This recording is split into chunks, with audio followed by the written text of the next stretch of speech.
Assalamu alaikum students, welcome back to my YouTube channel. I am Ikra Sagir and in this video I am going to discuss adjustment disorder. So let's get started.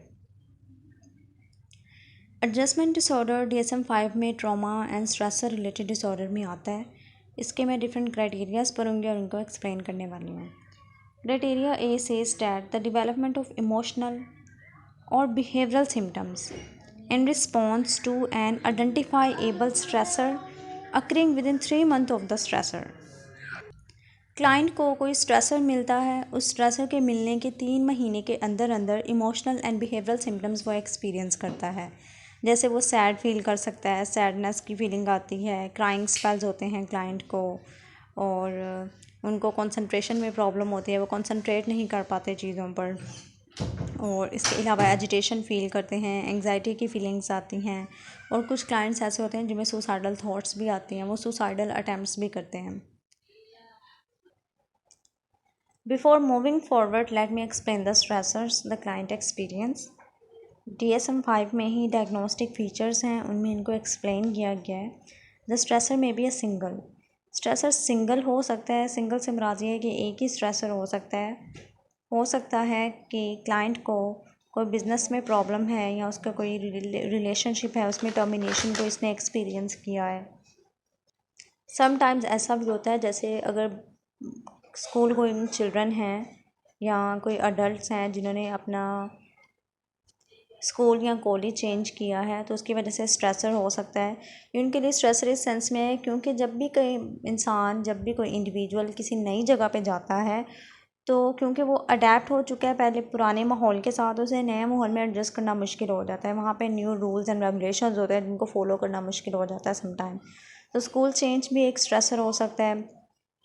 फिर कुछ student के लिए exam का result बड़ा stressful होता है. वो इस सेंस में कि अगर कोई ऐसा स्टूडेंट हो जो हर मरतबा टॉप करता हो, फैमिली की उससे बड़ी एक्सपेक्टेशंस होती हैं, बड़ी डिमांड्स होती हैं.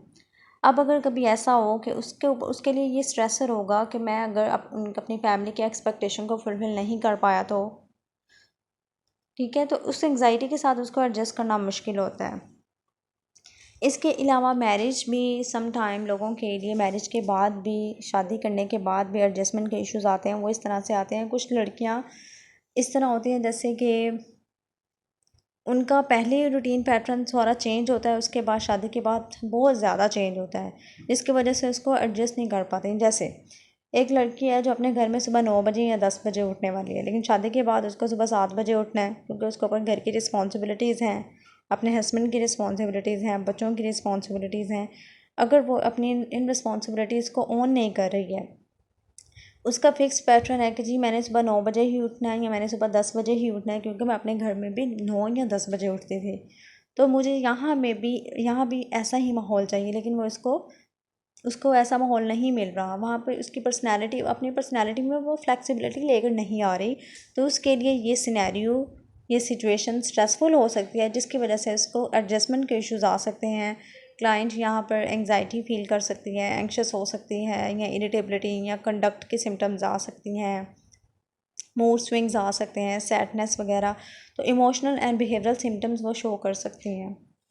सो DSM-5 हमें ये बताता है कि स्ट्रेसर सिंगल हो सकता है, सिंगल के सिर्फ एक स्ट्रेसर हो सकता है. इसके अलावा देयर में बी मल्टीपल स्ट्रेसर्स में हो सकता है कि उसको एक से ज़्यादा स्ट्रेसर्स हों. सम टाइम ऐसा भी होता है कि आपको बिज़नेस की डिफ़िकल्टीज़ भी हैं और साथ में मैरिटल प्रॉब्लम्स भी हैं.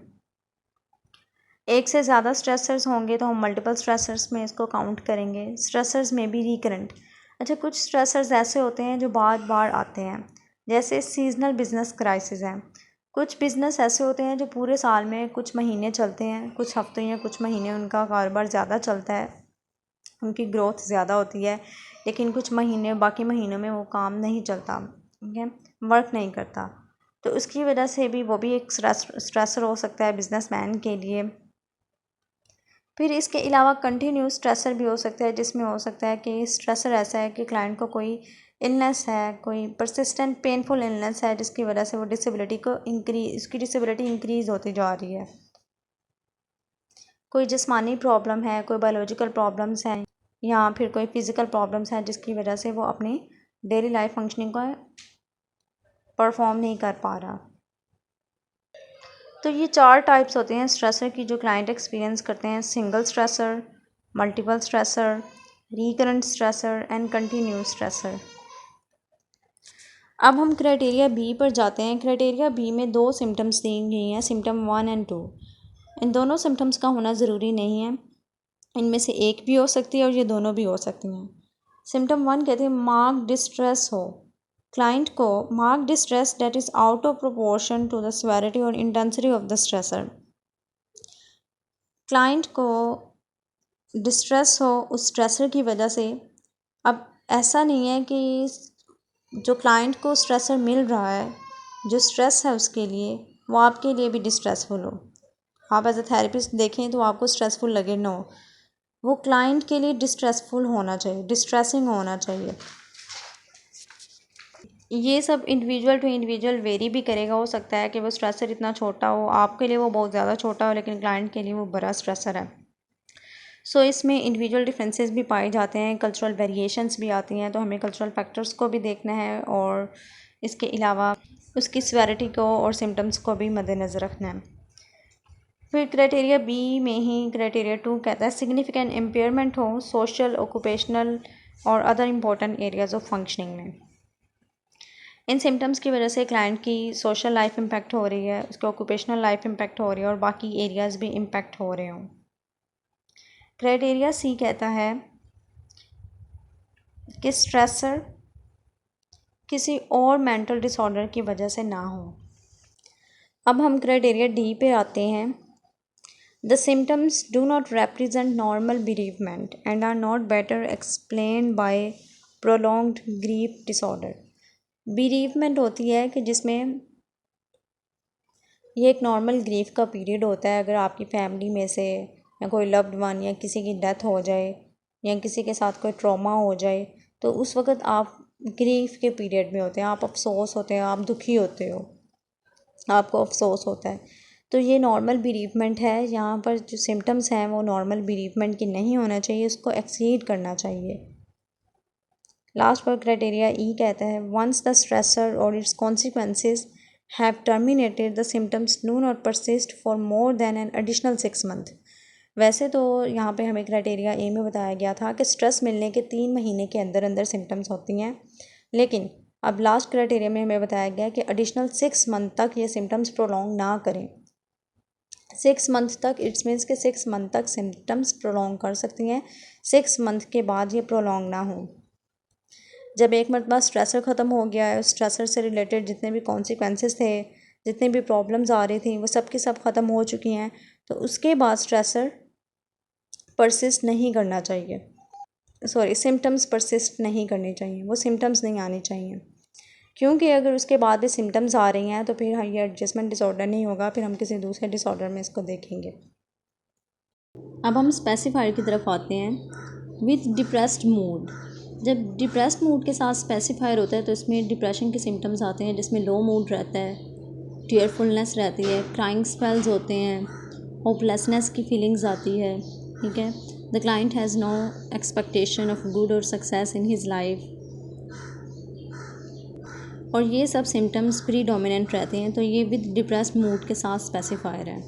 इसके बाद विद एंग्जाइटी है, जिसमें क्लाइंट को एंग्जाइटी की फीलिंग्स रहती हैं, वो एंग्शियस रहता है, नर्वस फील करता है, वरीड रहता है, और जेट्रीनेस की फीलिंग होती है। जेट्रीनेस होता है जिसमें भी वो नर्वसनेस और ट्रैमर्स की फीलिंग्स आती हैं, ट्रैमर्स होते हैं, हैंड शेक करते हैं। इसके बाद है with mixed anxiety and depressed mood, जिसमें दोनों सिम्टम्स हैं, एंग्जाइटी भी है और डिप्रेस्ड मूड भी है। विद डिस्टर्बेंस ऑफ कंडक्ट, इसमें सिर्फ कंडक्ट की प्रॉब्लम आ रही है, वो तोड़ फोड़ करता है, डिस्टर्बेंस क्रिएट करता है। इसके बाद है with mixed disturbance of emotions and conduct, इसमें जितनी मैं पहले आपको बता चुकी हूँ, डिप्रेस्ड मूड के साथ है और एंग्जाइटी के साथ है और कंडक्ट, तीनों के तीनों स्पेसिफायर्स इसमें मिक्स सिम्टम्स हैं। इसमें डिप्रेशन भी है, यानी कि इमोशनल प्रॉब्लम्स में एंग्जाइटी भी आ रही है, डिप्रेशन भी आ रहा है और कंडक्ट के सिम्टम्स भी हैं। डिप्रेस मूड के साथ होगा, अगर सिर्फ विद डिप्रेस मूड है, डिप्रेशन की और लो मूड की इंडिकेशंस हैं, ये प्रीडोमिनेंट सिम्टम्स हैं, तो विद डिप्रेस्ड मूड है। अगर सिर्फ एंग्जाइटी के सिम्टम्स साथ में आ रहे हैं तो विद एंग्जाइटी है। अगर एंग्जाइटी भी है और डिप्रेशन दोनों है तो ये होगा with mixed anxiety and depressed mood. अगर सिर्फ कंडक्ट है तो इसका स्पेसिफायर होगा with disturbance of conduct. With mix disturbance of emotions and conduct ये हम तब देंगे जिसमें एंग्जाइटी भी है, डिप्रेशन भी है और कंडक्ट की सिम्टम्स भी हैं। लास्ट पे अनस्पेसिफाइड ये तब दिया जाता है जिसमें जितने भी मैं पीछे स्पेसिफायर बता चुकी हूँ इनमें से कोई भी स्पेसिफायर, कोई भी सब टाइप जो है वो इसमें स्पेसिफिकली एडजस्ट नहीं हो रही है। तो ये थे स्पेसिफाइड वेदर। इसके बाद स्पेसिफाई इफ़ हैं जिसमें अक्यूट और परसिस्टेंट दो स्पेसिफायर हैं। अक्यूट का स्पेसिफायर हम तब देते हैं जब सिम्टम्स लेस दैन 6 मंथ के ड्यूरेशन के लिए परसिस्ट करती हैं।